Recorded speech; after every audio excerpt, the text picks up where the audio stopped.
Today is Thursday, January 26th, 2023, and welcome to this episode of the New Possibilities Hour, part of the Will Work for Food project, founded by Natalie Armstrong-Motin in the spring of 2020. Every Thursday morning, Jean Lawler and I are delighted to host another episode of our webinar designed for mediators, arbitrators, lawyers, and anybody who negotiates. As you know, there's no charge for these great webinars.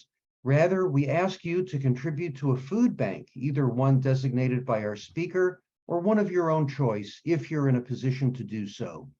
And one of my favorite parts of the webinar every week is when we announce the running total of just how much our generous audiences have contributed to food banks around the world in honor of our great speakers since this series began. Jean Lawler, would you please do the honors? Well, thank you, Jeff. Absolutely, with pleasure. It was a big week with last week with Peter Robinson. So thanks to him and to every other speaker. Our total now, of which we know, of which we've been advised, donations in the amount of $357,425.40 have been made to food banks around the world, thanks to the generosity of this community. So that's fantastic. Thank you all. Fabulous, fabulous news. Thank you all so much for your generosity, and thanks to our great speakers for their wonderful presentations. Today's presentation, I am confident, will be one of the finest, one of the most interesting, and one of the most compelling. Kent Halkett will give a more elaborate introduction of himself. Let me just say that he and I have known each other for probably 35 years, at which time we met when we were both practicing law here in Los Angeles as partners in significant law firms. And we were opposing counsel in a case. And we're still talking and we're still friendly. So how about that? Kent is going to be speaking to us on the very important subject of mental health in the legal profession. Kent is uniquely qualified to address this topic with us, having written extensively about it, based in a significant part on his own experience with these issues, having the courage to talk about surviving his own suicide attempt back in the year 2015. Kent, we're delighted that you are with us. You've since moved from Los Angeles to Tennessee and taken up different sort of work. We're very excited to hear all about it. Please tell us a little bit about the food bank to which you would like people to contribute if they're able, and then on with your presentation. My friend, the floor is yours. Thank you, Jeff, and thank you for all of our attendees. Before I get started, I'd really like to thank our host, the Will Work for Food organization, for inviting me to talk with everyone today on the mental health challenges in the worlds of law and alternative dispute resolution. Included in that thank you goes to our moderators today, Jeff and Jean, our program coordinator, Sarah, and the rest of their team. And I'd like to thank everybody who's taken the time out of their busy day to join us. Thank you for your time and attention. And please feel free to reach out and ask questions. There's a Q&A session at the end. And also in a minute, we'll go to an image with my personal cell phone and email.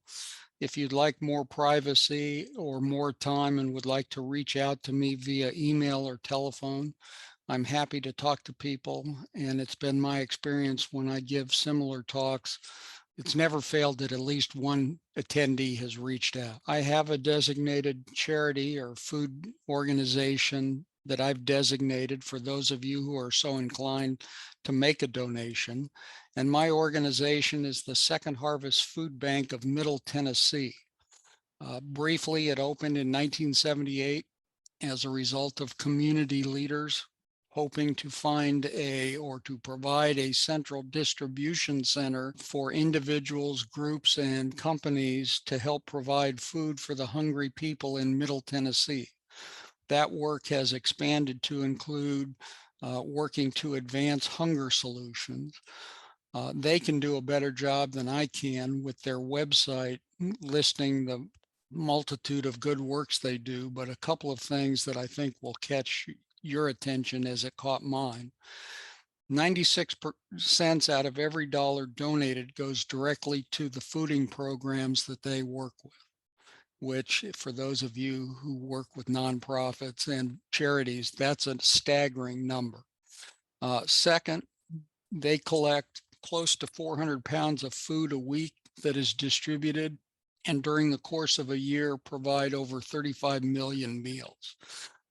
So I think very highly of them, and I hope you do too. Turning to our program today, I'm a professional attorney and an amateur author. And starting about 2 years ago, a lot of my focus shifted to mental health in the law.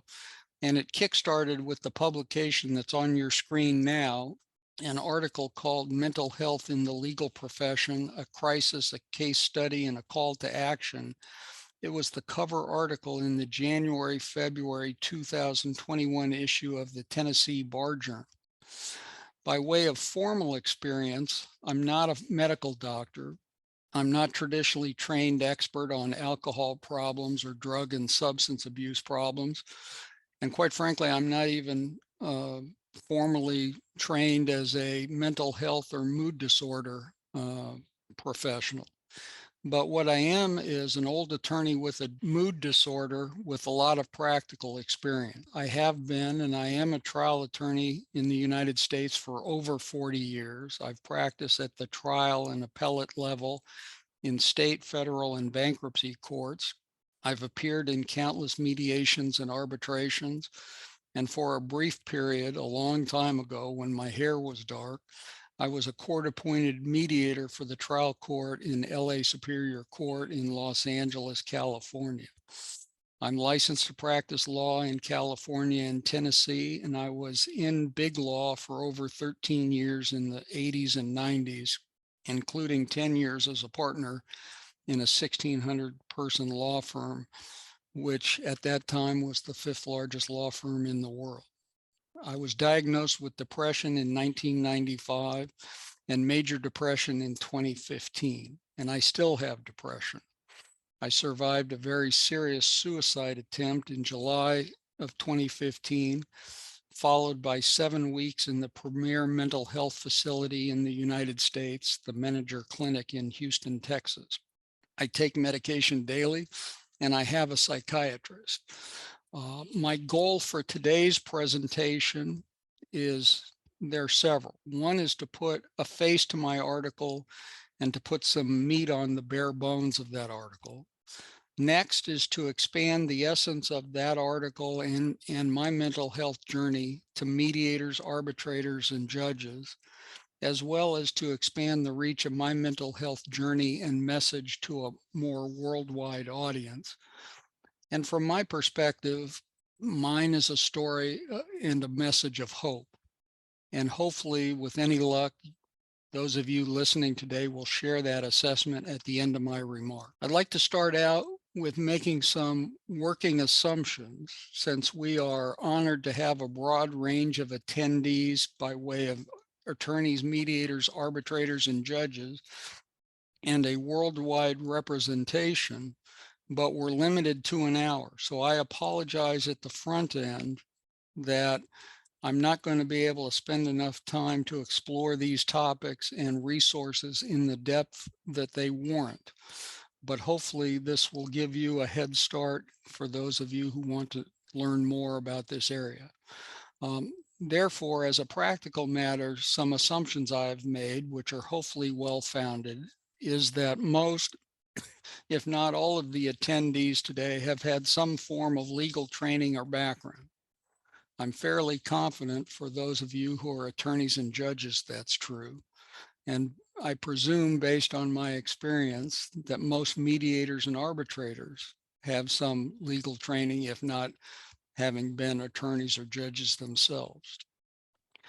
The other assumption I want to make is that the mental health challenges faced by mediators and arbitrators are similar to those faced by attorneys and judges. And last, brief disclaimer. I'd like to make clear that my presentation focuses on mental health and not alcohol or drugs, which are often related problems. If you take away anything from anything I say today, what I'd like you to take away: trained professionals are available online or by telephone, confidential and free. So if any of you now or sometime in the future, yourself or a colleague or a friend, may need or may want to explore these resources, if you forget my name and you forget the substance of today's talk, just remember there are trained professionals online or by telephone, confidential and free, that can help you. Now, for those of you in the United States, I'd like to point out a couple of significant resources. The first is the American Bar Association's Commission on Lawyer Assistance Programs. It has a website that is up on the screen there with a wide range of helpful information, with resources for professionals, law student mental health days, and numerous other helpful information. Next, the ABA's COLAP directory on state programs lists for all 50 states in the United States resources at the state level.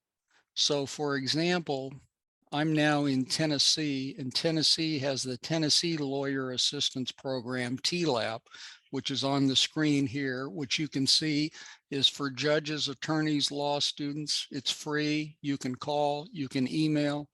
I know the director, Buddy Stockwell, personally. He'll jump in his car and come out to see you if you reach out to him, and that's needed. With respect to judges, similar available resources are here in the United States, including the ABA's National Helpline for Judges Helping Judges. And as you can see on the screen, there's an 800 number to get you started. Similarly, for those of you outside of the United States, on a global scale, the International Bar Association has its own webpage, which is on the screen, Mental Well-Being in the Legal Profession, which has a wealth of information that's helpful in this area. Plus, more specifically, individual jurisdictions have their own resources. For one, I've picked out Australia, which has the Law Council of Australia's Mental Health and Well-Being in the Legal Profession webpage. In addition to those type resources, there are plenty of studies, papers, articles, and data available online. Indeed, attorneys in the United States have spent a lot of time studying and investigating mental health and mood disorders over time. And until very recently, most, if not all, of that research was focused on attorneys and law students. Two significant works that I'd like to highlight for you is the ABA study called The Prevalence of Substance Use and Other Mental Concerns Among American Attorneys, that was published in 2016, which sampled over 12,000 licensed and employed attorneys. And the next is the American Lawyer Magazine survey 2 years later in 2018, which was a survey, a confidential online survey of legal professionals in the Am Law 200 firms. And just as an aside, both of these studies were prior to COVID, and I personally prefer pre-COVID studies in this area, given the unique stresses from COVID. In addition, there are a few studies dealing specifically with judges in the United States that I'd like to bring to your attention. The first is the National Task Force report in 2017, the path to lawyer well-being, practical recommendations for positive change. It was published in August of 2017. And the next is the U.S. Judiciary study published by the ABA in 2020, called Stress and Resilience in the U.S. Judiciary. It was published in the ABA's 2020 Journal of the Professional Lawyer. It was based on over 1,000 judges who responded to their survey. Worldwide, there are similar studies, and I'd like to just highlight two of those for you. One is in the UK, the Judiciary of England and Wales did what they called the Judicial Wellbeing Survey 2021 Report and Action Plan, which included responses from over 4,500 judicial office holders. And the next is a survey by the United Nations Office of Drugs and Crime, published in March of 2022, called Exploring Linkages Between Judicial Wellbeing and Judicial Integrity. And that study involved more than 750 judges and members of the judiciary spread out over 102 countries, including Western Europe, Eastern Europe, Latin America, the Caribbean, Africa, Asia, and what they call their Pacific group. And a few preliminary observation with respect to the reports focusing on the judiciary. One is the research focusing on the judiciary is very recent and more limited. As you saw above, the National Task Force in 2017, it noted that as of that date, there were no studies specific to judges in the United States. Then there was the U.S. Judiciary Survey in 2020, 3 years later, which acknowledges that it was conducted specifically to fill that void. And the UK survey from 2021 noted that it was the first of its kind. So the focus on the judicial aspect of this is sort of new to the party. Second, I mentioned earlier the effect of COVID. Well, the surveys from 2020, 2021, and 2022 in the US, UK, and UN all noted up front the unique stress presented by COVID. And in fact, the UK survey further acknowledged that due to COVID, its results must be compared to future studies when those stressors are not available. The National Task Force report in 2017, even though there weren't data focused on judges specifically, did bring some preliminary observations, which in a nutshell said that judges face the same or similar challenges practicing attorneys do, plus some additional information and stressors that are unique to their position and role in the process. And four of the things that the National Task Force said that I think are helpful is judges are not immune from suffering the same stressors as lawyers, and additional stressors are unique to work as a jurist. Next, it noted that many judges, like lawyers, have a strong sense of perfectionism and believe that they must display this perfectionism at all times. Remember the focus on perfectionism because we'll come back to it later. Third, the National Task Force reported that many judges have the same reticence in seeking help out of the same fear of embarrassment and occupational repercussion that lawyers have. And last, identified isolation as a significant challenge for many members of the judiciary. For a few minutes, I'd like to return our focus to attorneys. And if you pardon me, but as an old trial attorney, I love visuals. So the first is a pie chart on anxiety in U.S. attorneys. The ABA study in 2016 showed that 19% of the respondents reported or admitted to anxiety, and that number shot up to 64% 2 years later when focused on big law firms.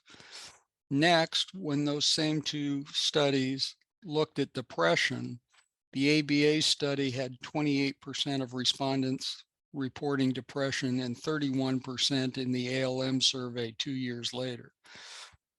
But if you focus or drill down deeper into the ALM survey of big law firms, two things leaped out at me. One is they asked, do you think the profession has had a negative effect on your mental health over time?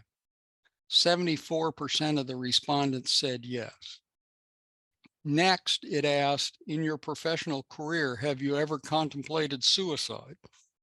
And 17.9% responded yes. And for those of you non-math majors in the audience, that's more than 1 out of every 6 respondents admitted that they had contemplated suicide. What does all of this mean? In my view, it means that mental health and mood disorders impacts every attorney, whether it's you, your law school classmates, or your work colleagues. And in my humble opinion, the most valuable asset in the legal profession is that of the individual attorney. And how this impacts the individual attorneys, I'd like to illustrate those statistics using a hypothetical group of 12 volunteers, which are indicated by the 12 gray figures on the screen at this moment. If you'll recall, 74% said that they had a negative effect on their mental health by their legal careers. So that would be 9 out of the 12, which are those blue figures, which leaves 3 out of 12, or 26%, having no effect on their mental health. But if you'll recall that more than 1 out of 6 had suicidal ideation, that would work out to 2 out of the 12. So when you put it all together in a hypothetical group of 12 attorneys in larger firms, look to your left and your right, because 3/4 of the people are in the blue and red category. And if you expand those numbers to a large firm, and which seems to be the way of the world these days, if you look at a hypothetical law firm with 600 attorneys, that would mean that almost 450 of those attorneys believe that the profession has had a negative effect on their mental health. And over 100 of those attorneys in the 600-person firm have contemplated suicide. This is where I like to pause and ask people to let those numbers sink in. Now, we've been focused up to this point on the individual attorneys in the United States, and I'd like to expand our focus to those to include judges. So when it comes to anxiety in judges, the UK survey from 2021 reported that 76% of the judges reported some level of anxiety, 8% significant anxiety, and 2% extremely anxious. Next, in the UK study, when it came to judicial stress, the UK survey showed that 89% of the respondents admitted having some level of stress. 13% were significantly stressed, 2% extremely stressed. In the UN survey from last year, 92% of the respondents said they were stressed sometimes, frequently, or always. Then when you look at depression in the judicial surveys, in the US study, more than 20% of the respondents were found to meet at least one of the criteria for a depressive order.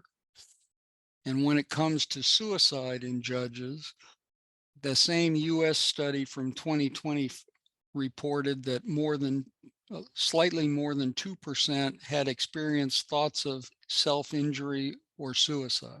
Now I take just a minute on the why questions. Why publicize this? Why me, and why now?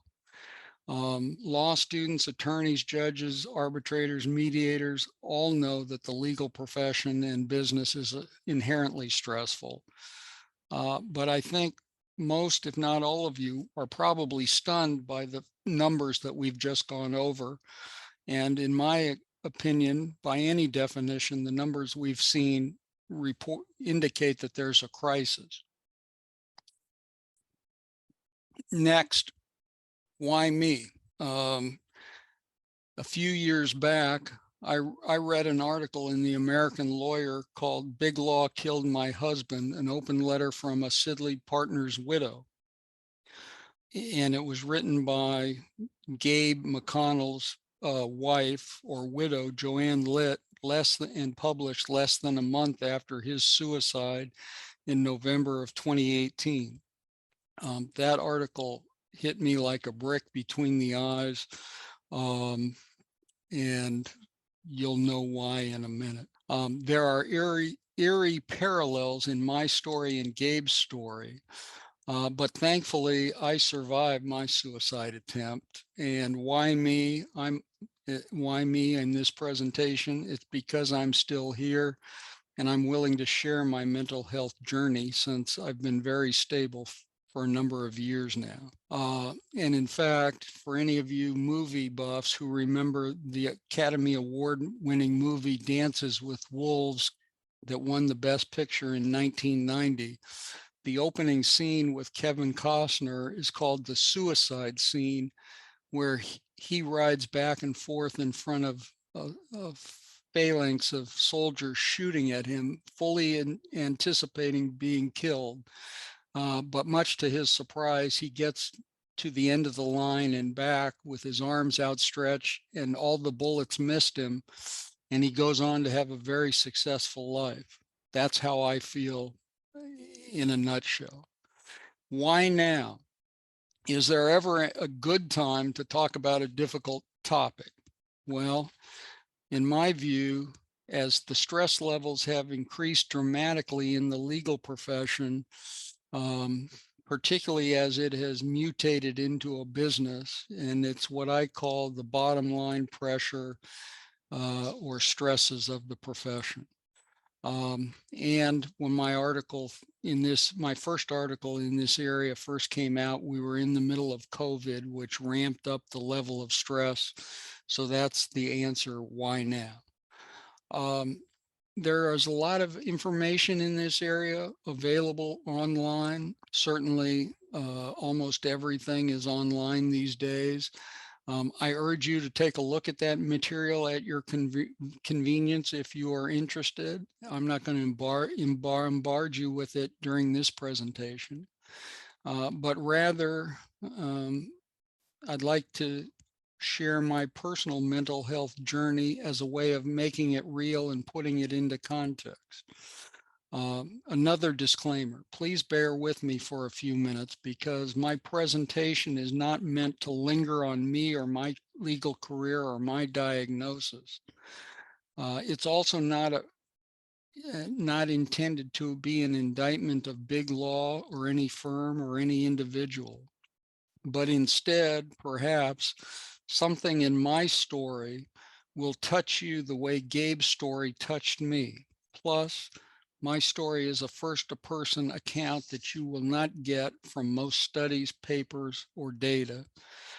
Plus, and at a minimum, what you hear today may provide early warning signs if you or a friend or a colleague face similar situations now or in the future. Very quickly, I was born in San Diego, California in 1956. Primarily grew up in the Los Angeles County area of California. I went to UC Berkeley in the mid-70s. I went to Vanderbilt Law School in the late 70s, early 80s.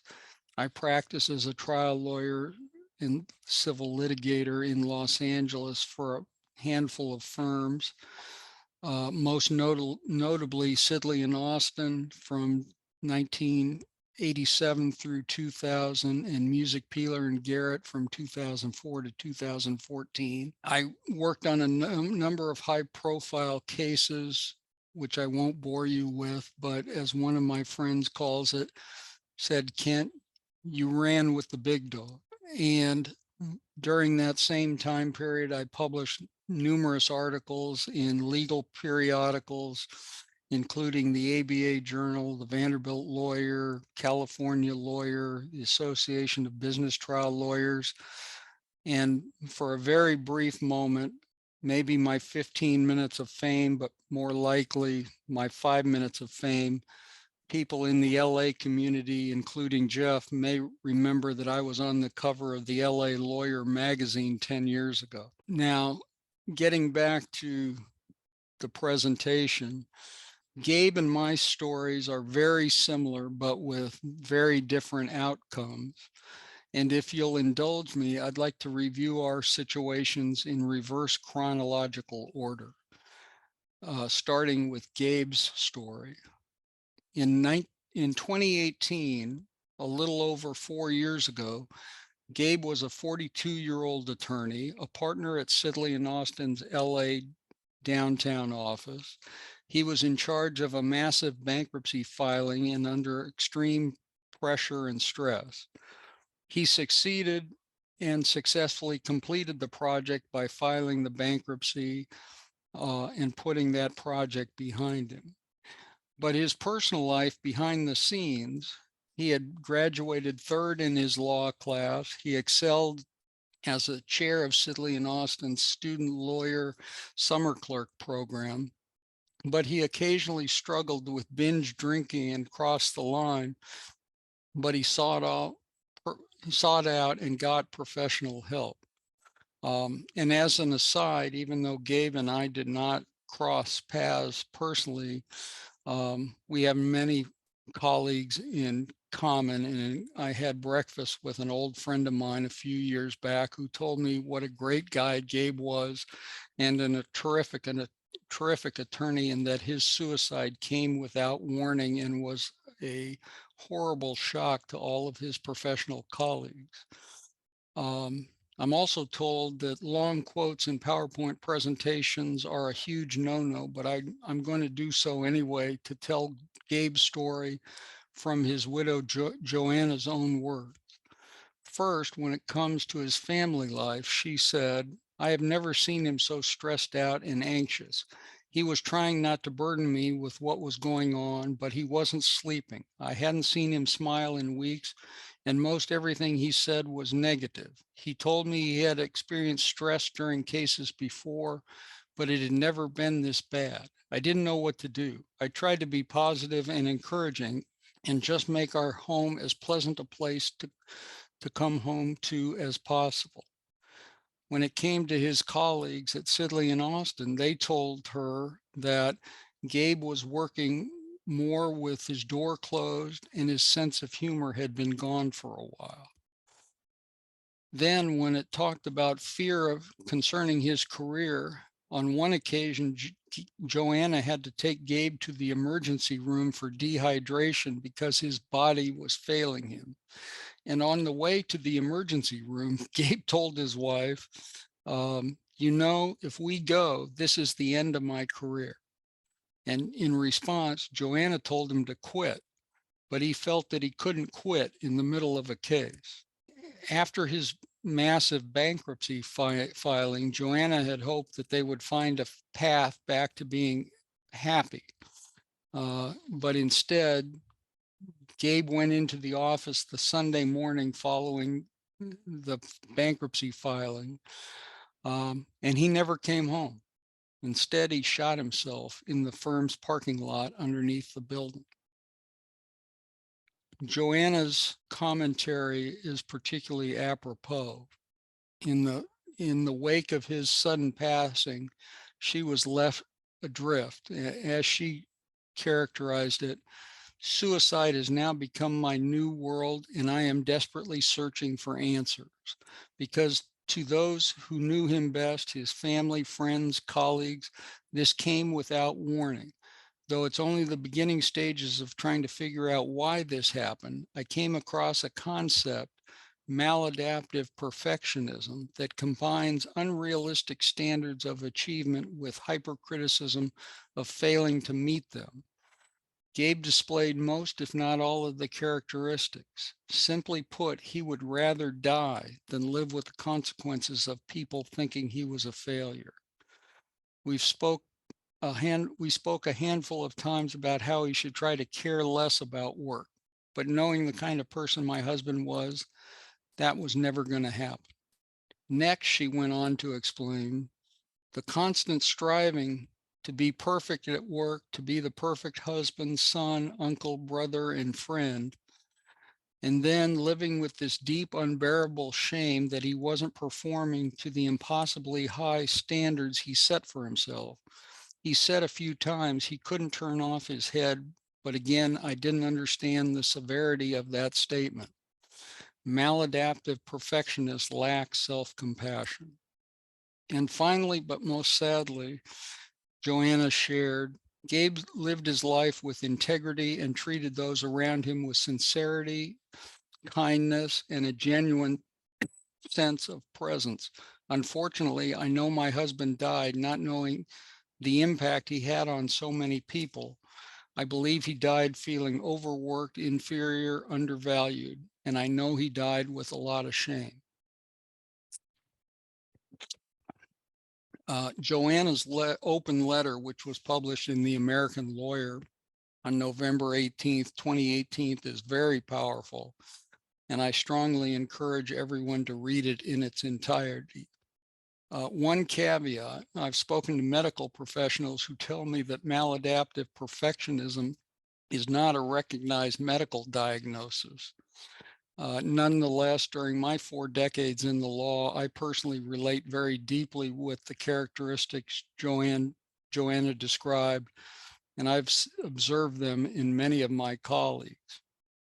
And a further observation, if you'll recall earlier, we saw 4 quotes from the National Task Force focusing on judges in the areas of stress, perfectionism, fear, and isolation. Gabe exhibited all of those. Now, to turn briefly to my story, a brief factual overview. In 1995, 28 years ago, I was a 39-year-old attorney. I was a partner in Sidley and Austin's Los Angeles office downtown. The firm brought me in to save the case from hell, and I was put in charge of fixing discovery problems and avoiding terminating sanctions for our client. I was under extreme pressure and stress, and like Gabe, I successfully completed the project. The discovery mess was resolved and sanctions were not imposed and were taken off the table. But behind the scenes, I was working literally 5 a.m. to 5 p.m., 7 days a week for 6 weeks. My wife was pregnant with our first child and in the final trimester and confined to bed rest. I wasn't sleeping because I couldn't turn my head off. I was drinking at night to get some sleep on the couch. I was obsessing that something was wrong, that it was either the client's fault or my fault, and that somehow, because of my actions, a 150-year-old law firm with 1,600 lawyers would collapse. I was in a mental fog, spinning my wheels, struggling for hours, making bad decisions. But luckily, about 10 days after I successfully met the deadline, I had the good sense to ask the managing partner for time off and to get off of the case going forward. Much like Gabe, when I disclosed my mental problem, I recognized, or at least I understood, that that was going to be the end of my career at Sidley and Austin. I tried to resume my career following the case from hell, but that was an unmitigated disaster. I still wasn't sleeping. I was still obsessing and catastrophizing on my work. I was still in a mental fog, spinning my wheels with lousy output. I was still grinding and trying to push through on willpower alone. And in my bones, I knew that there was something terribly wrong with me, but I had absolutely no clue what it was. So I took a week off for some rest and relaxation in a mountain cabin. But when I came home, I realized that I was damaged goods and dead wood to my big law firm. As soon as my R&R week was over, my wife made an appointment for me to see a psychiatrist. The psychiatrist within 10 minutes diagnosed my condition as suffering from clinical depression. Promptly, my wife and I asked our managing partner to come out to our house midweek at night, which he did. And the result was I immediately took 6 weeks off. And the cover story was that I was helping out at home with our colicky baby who had been born during the middle of all this. I spent a lot of time in dark rooms, avoiding friends, and I lost over 20 pounds. I returned to work after 6 weeks and immediately went back to grinding, trying to catch up on lost billable hours so that at the end of the year, I would have achieved my annual goal. The firm curtailed my administrative tasks and my compensation stagnated. Proudly, perversely proudly maybe, I still produced quality work and results, and my partners and colleagues were unaware of my mental condition and challenges. Nonetheless, to the firm's hierarchy who knew my situation, I was dead wood. After about 4 years of limbo, I left Sidley in 2000 and I went on to practice litigation and trial work at a smaller firm in Los Angeles and did quality work and published numerous articles. But in 2013 and 2014, my depression returned with a vengeance. And the details for that we can leave for another presentation on another day. But I swallowed enough Ambien to kill a horse on a Sunday night.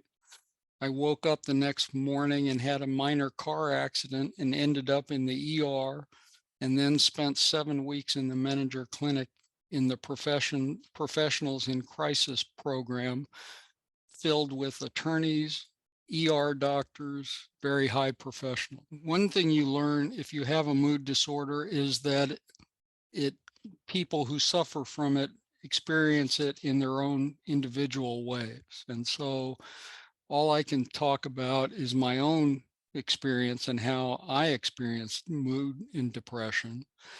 And in my case, depression looked like negative thoughts in a continual loop, unable to turn off my mind, catastrophic thoughts, loss of sleep. This second time around, I lost 25 pounds. I was still drinking too much, simply trying to shut down my mind to allow me to sleep, which was self-medicating behavior, which I didn't understand at the time. I had my door closed at the office and I avoided colleagues. I turned down lunch invitations with the excuse, well, I'm just working through lunch today. As my condition declined, physically frozen at work, and I can't stress on you what it feels like to sit at your desk and physically not be able to reach out and grab your telephone, even though it's ringing or you know you need to make a phone call. I was physically frozen at home. One day I had actually gotten fully dressed to go to work, but couldn't leave the den where I was. And my wife found me an hour later because she noticed the car was still in the driveway, and she found me in the den. I hadn't moved 6 inches in an hour.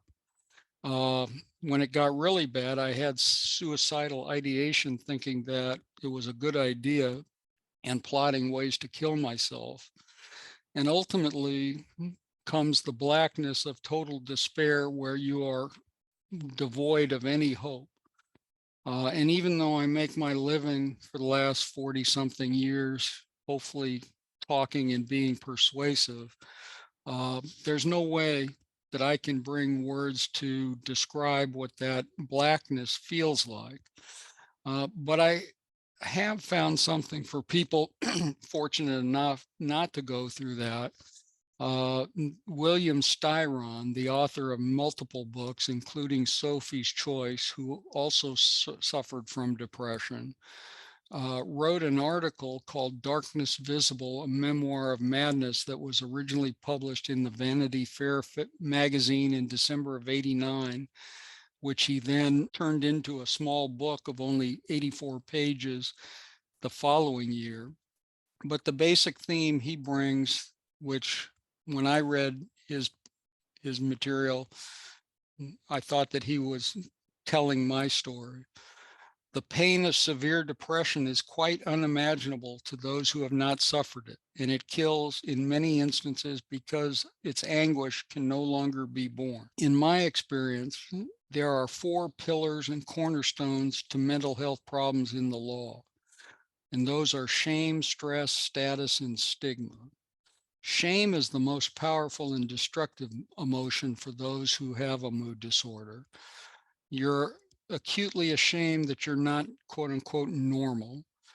It's a very real and powerful and understandable emotion, but actually, the more I learn, it's misplaced because mood disorder is a physical disease that's treatable. So think of it in terms of diabetes or cancer. Nobody's ashamed if they have diabetes. It is what it is. So the similar shame should not be associated with mood disorder. Second, when it comes to stress, I don't think I need to spend a lot of time with an audience full of legal professionals on stress. It simply comes with the territory. But I do want to emphasize that you must find time to make quality of life by balancing work, family, and outside interests. I heard that a dozen times as a young lawyer and blew it off as that applies to the other guy, not me. That's not true. Third, when it comes to status, a lot of lawyers or attorneys or legal professionals, status is a false idol. There's an elevated place in society, in the community for being an attorney. There's a high standard of living. There's lucrative earning potential and capacity. But all of those things are attainable even if you have a mood disorder or mental illness. And there's no better proof of that than the 16th president of the United States, Abraham Lincoln, who had what they described at that time as melancholy, which is what we would call depression today. And last but not least is stigma. Historically, societies have stigmatized those with mental illness, but I'm proud to say that those attitudes are evolving, and you need no better proof than to spend 2 minutes on Google, Googling celebrities with bipolar. And I'll give you a heads up.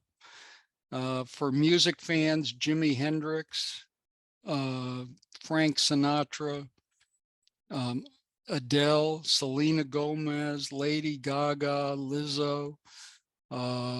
For actors, Mel Gibson and plenty of others. Kanye West probably is no surprise. Winston Churchill had lack of sleep, depression, and suicidal thoughts, which he simply described as the black dog. Authors such as Ernest Hemingway and Virginia Woolf. Actors, Mel Gibson comes to mind, comedians, Russell Brand. There's no end of the people who are out, so hopefully the stigma is gone. At the start, I noted that mine is, at least in my view, a message of hope. And I do not view myself as a mental health evangelist or poster child of mental health problems for those in the law, but rather simply an old trial attorney with many miles of hard road in the rearview mirror, which qualifies me potentially as an expert witness. And if I can survive it, so can others who face their own challenges. And again, in my humble opinion, many, if most, attorneys simply do not know that help is readily available or where to look for it. And all attorneys need to know that help is available, confidential, affordable, and free, instantly available by telephone or only a moment's away on the computer. We're running short on time, but the good news also is in the medical community, they're developing better medications and better approaches and treatments to protocols. and we're a long way away from electric shock therapy. In law schools and law firms, they have mental health days, and some law firms, large law firms, have attorney well-being directors. In the US, generally, there are numerous organizations that deal with mental illness challenges, including DBSA, which is Depression and Bipolar Support Alliance, and the National Alliance on Mental Illness, NAMI. And outside the US, there are a number of countries with similar organizations to assist individuals with mental health challenges. And sticking true to my roots as an old trial attorney, for my closing argument, I'd like to highlight what I hope that I've established or tried to establish today. One is, if you recognize or remember the 12 hypothetical attorneys using the statistics, every attorney, whether themselves, their friends, their colleagues, someone they know, this affects everybody. Next, as I said, if you take anything away from today, remember there are trained professionals online or by telephone, confidential and free. And sources that we looked at that is the ABA's Commission on Lawyer Assistance Programs. It has its COLAP directory for state programs for those of you practicing in the United States. In my experience in the state of Tennessee, there's the TLAP program, which is Tennessee Lawyer Assistance Program. When it comes to judicial officers, the ABA has Judges Helping Judges website. Internationally, there's the IBA's Mental Well-Being website.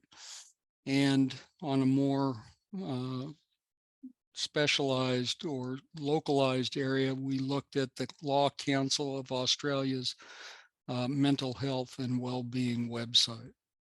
And one thing before I finish my remarks and take questions, not to be lost in all of this is the mental and emotional toll that all of this takes on the family and friends of the patient or the person suffering. They don't suffer alone. The family and friends suffer with them. And a very quick postscript. In my case from hell, after we survived the discovery problem, the case was settled while I was out on the 6 weeks on terms very favorable for the client. And for me personally, I've found much calmer waters in the profession since that day in July of 2015, where I gave it my best shot to kill myself. And quite frankly, honestly, I've never enjoyed the law more than what I'm doing right now. And with that, I'm happy to field any questions that you may have. And I think Jean has some questions from the group. And last but not least, this was the slide that I mentioned.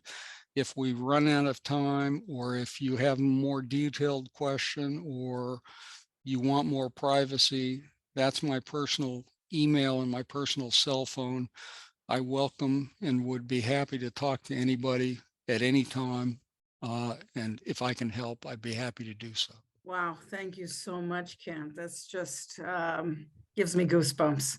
So we're so glad you're here to be able to talk to us about this. I remember when that letter, the widow wrote that letter about Gabe, it just, it was just something, just beyond something that we could comprehend really. And although we could certainly understand it, and it was the talk of LA and lawyers around the world, probably. You can appreciate, I was at the same firm, the same office, the same parking garage as Gabe only 20 years earlier. And but for the grace of God, go on. Yeah. So that's why it struck me. Sure. I'm sure we've all felt the anxiety and all this at some point in our careers, that's for sure. We really just, people were asking for your email address. I'm sure you will get people contacting you. You have a lot of thank yous in the chat. Excuse me, Jean. So Kent, first of all, thank you for sharing so much about yourself and your own personal situation. So much helpful information.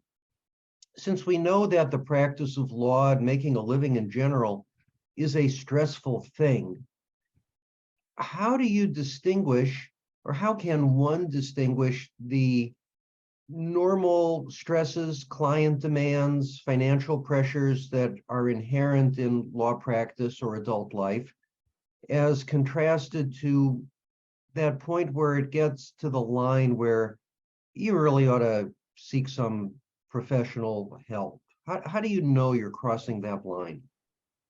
I don't know if you ever know for certain. In my case, when I first discovered depression, I was 39 years old. I'd been practicing law for close to 14 years. I was one of, if not the youngest partner in a 1,600 person law firm, and never for a moment felt that I had a medical condition. And in fact, when I had it, I knew something was wrong, but I had no idea what. And I didn't have the foresight or the ability to look into it. It never dawned on me that there were resources available. It never dawned on me, but there was a qualitative difference from the stress that I'd experienced up to that point. But where I crossed the line, I don't know. But you could tell it, and that's the point I hopefully made earlier in this session was, if I'd have heard this as a 30-year-old lawyer, I'd be sitting back comfortably saying, well, this doesn't apply to me.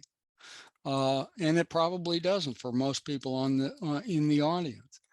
But that doesn't mean 5 years from now, when your body chemistry changes or the circumstances change, it could be you, or it could be your colleague with the office next door who's got the door closed saying, I'm working through lunch, and no longer has a sense of humor, and is losing 20 pounds.